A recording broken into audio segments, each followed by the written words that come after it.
Welcome to Value Plays Only, where Underworld Breach is only for one turn, so don't worry about it. Today we have Tyler playing Marneus Calgar. This Esper value pile is chock-a-block full of token generators that Marneus turns into card advantage. It can win with Thassa's Oracle or Hullbreaker Horror loops. His hand contains a Grim Hireling, Chrome Mox, Dark Ritual, Mana Confluence, City of Brass, and Otawara Soaring City. His London Mulligan is a Plunge into Darkness. Dan is playing Tivit, Seller of Secrets. This deck looks to slowly control the game until it can cast Tivit. From there, the deck can win with Thassa's Oracle or Time Sieve. His hand contains a Curse Totem, Amphibian Downpour, Mindbreak Trap, Grim Monolith, Cavern of Souls, Tundra, and Windswept Heath. Cammy is playing the Third Doctor, with Vislor Turlough as the companion. This Sultai deck is built to push a lot of lesser seen win conditions. The Third Doctor is a food chain outlet, in addition to the standard wins of Thassa's Oracle and Laboratory Maniac. Vislor Turlough is a card advantage engine, if you squint. Her hand contains Mist Hologriffin, Culling Ritual, Laboratory Maniac, Utopia Sprawl, Pact of Negation, Verdant Catacombs, and Breeding Pool. John is playing Heliod, the Radiant Dawn. This deck looks to cast and flip Heliod as soon as possible. Once in this position, the deck looks to land a wheel effect to set up a massively discounted instant speed win. His hand contains Mystic Remora, Boromir, Warden of the Tower, Machine God's Effigy, Silence, Abeyance, Otawara Soaring City, and Marsh Flats. And with that, let's see some value plays. Tyler starts things off with the City of Brass. He casts a Chrome Mox, imprinting Mana Drain. He takes the damage to cast Dark Ritual. He spends all 4 mana on a Grim Hireling. With the rest of the table rethinking their mulligans, Tyler passes. Dan plays a Windswept Heath for turn. He pays a life and sacks it, fetching up a Scrubland. Dan passes. Cammy plays a Verdant Catacombs for turn. She pays a life and sacrifices it, fetching up a Bayou. She casts an Utopia Sprawl, enchanting Bayou. She chooses blue as it enters, and passes. John plays an Otawara Soaring City as land for turn. He plays Mystic Remora. John then passes. Tyler untaps and plays Mana Confluence for turn. He goes to combat and swings Grim Hireling at Cammy. She takes 3 and Hireling triggers, making 2 treasures. In the second main phase, Tyler casts his commander, Marneus Calgar. He passes. Dan untaps and plays Bloodstained Mire. He pays a life and sacks it, fetching up Underground Sea. He then casts Grim Monolith. Remora triggers and John draws. Dan passes. Cammy untaps and plays a Breeding Pool, untapped, paying 2 life. She casts Food Chain. The table suddenly stands to attention. Remora triggers and John draws. With no responses, Food Chain resolves. Cammy passes the turn. John untaps and in his upkeep, he pays to keep Remora. He plays Marsh Flats for turn and passes. Tyler untaps and goes to combat. He swings Marneus at Cammy and Grim Hireling at Dan. Marneus deals first strike to Cammy and Hireling triggers to make 2 treasures. Marneus then triggers to draw a card. Marneus and Hireling then deal regular damage, and Hireling triggers to make 2 more treasures. Marneus triggers to draw.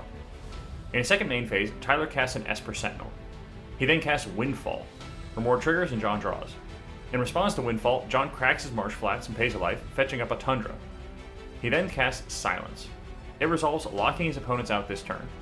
Windfall resolves, and each player discards their hand and draws 7. Notably, Cammy discards Mist Hologriffin and Pact of Negation. The table breathes a sigh of relief, and Tyler plays Seed of the Synod for turn. He then passes.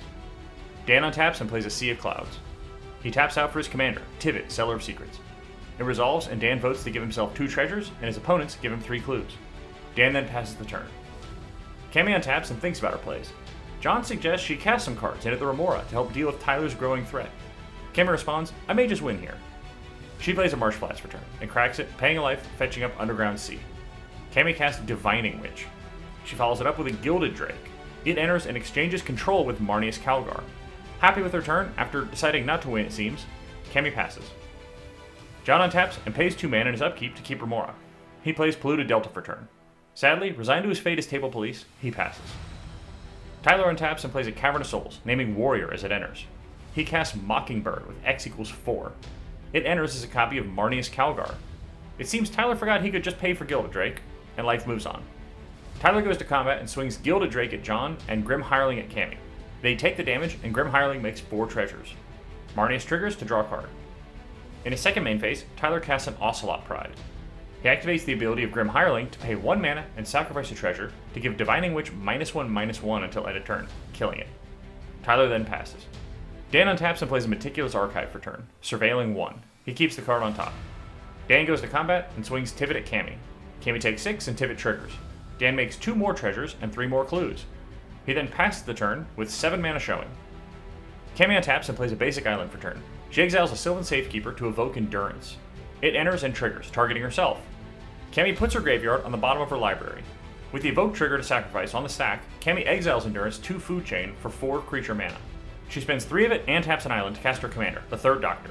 It enters and Cammy makes a clue. Cammy's Marneus triggers to draw a card. Cammy then pays 2 mana to sacrifice the clue and draw another card. Cammy then passes.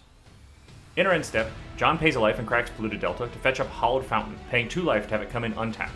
He puts an Enlightened Tutor on the stack. Esper Sentinel triggers, and Tyler responds with a Vampiric Tutor. Mystic Remore triggers, and John draws.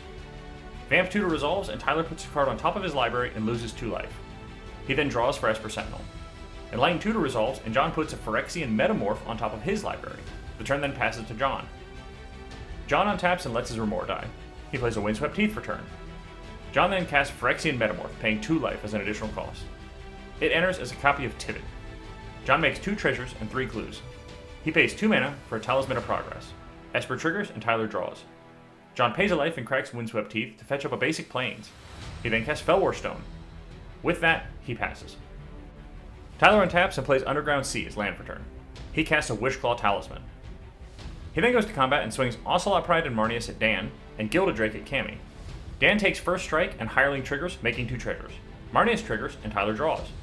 Regular damage happens and Hireling triggers, making 4 treasures. Marneus triggers and Tyler draws. In his second main phase, Tyler plays a Mox Diamond, discarding Flooded Strand. Tyler then taps 4 mana for a Smothering Tithe. Dan responds with a Mana Drain. Esper triggers and Tyler draws. Tyler responds to Mana Drain by activating Wishclaw Talisman. He tutors a card to hand, then gives control of Wishclaw to John. Surprisingly, Tyler does not respond and Smothering Tithe is countered. Tyler follows it up with a Mirror Maid. Dan cracks a clue to draw. He cracks a second clue, looking for an answer.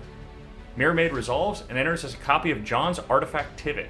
New Tivit triggers and Tyler creates 5 treasures. Marneus triggers and Tyler draws. Tyler moves to his end step. Ocelot Pride triggers, making a cat, and then because he has the City's Blessing, he makes a new cat and 11 new treasures. Marneus triggers twice and Tyler draws 2. Tyler passes, discarding the hand size. Dan untaps and in his first main phase adds 4 colorless mana through Mana Drain. Dan plays City of Brass for turn. He spends 3 mana on Teferi, Time Raveler. Esper triggers and Tyler draws. A lot of debate ensues, with John and Tyler really trying to make sure Dan isn't going for a win. Dan assures everyone he definitely won't win on his turn. Teferi resolves. Dan then taps 2 mana for a Grand Abolisher. Tyler begs Dan to stop tapping out with a Teferi up. John licks his chops, sitting with a Wishclaw Talisman protected by Teferi. Grand Abolisher resolves. Dan activates the -3 ability of Teferi, targeting Tyler's Mockingbird Marneus. It returns to his hand and Dan draws a card. Dan then puts a Time Twister on the stack. The table now explodes, as Dan is deciding to wheel with no more mana available, and will likely pass to Cammy with a fresh 7 and a Food Chain. Everyone reluctantly shuffles their hands engraved into their libraries and draws 7. Dan goes to combat and swings Tivit at Cammy. She takes 6 and Tivit triggers. Dan makes 2 treasures and 3 more clues. Dan, against all odds, has drawn exactly what he needs. He then casts a Transmute Artifact. Under both Grand Abolisher and Teferi, the table definitely has no responses. Transmute Artifact resolves, sacrificing Grim Monolith to search up Time Sieve. Dan presents a loop of sacrificing 5 artifacts to activate Time Sieve to take an extra turn, and then slowly attacking down each opponent, making 5 artifacts with Tivit each time. In all of his extra turns, Dan can also find outs to the flying blockers that the rest of the table has. The table sees the writing on the wall and scoop it up. With that, Dan wins the game. So, what did we learn today? A win in hand is cool, but a random 7 can be anything. It could even be a win. If you have suggestions for commanders we should play, or other tips for the video, leave them below. Until next time, keep making value plays. There's one for Grand Abolisher. Oh man, well I had an interaction. Why don't you hold some mana up? To at least make it look like maybe we could interact, in case someone tries. You're the only one who can't interact with any of us now. You're spending all your mana on nothing. Oh, you're right, actually. Time Twister. Okay. I'm gonna do some stuff. You can't interact. You're under No one can do anything. No one. Bro, if you've got Otawara for Teferi, Then we're under Grand Abolisher. I don't. and he's somehow gonna be rewarded I'm gonna- for the craziest play in the history of It's ever. criminal. I'm gonna crack 2 for Transmute Artifact. Yeah, I'm good.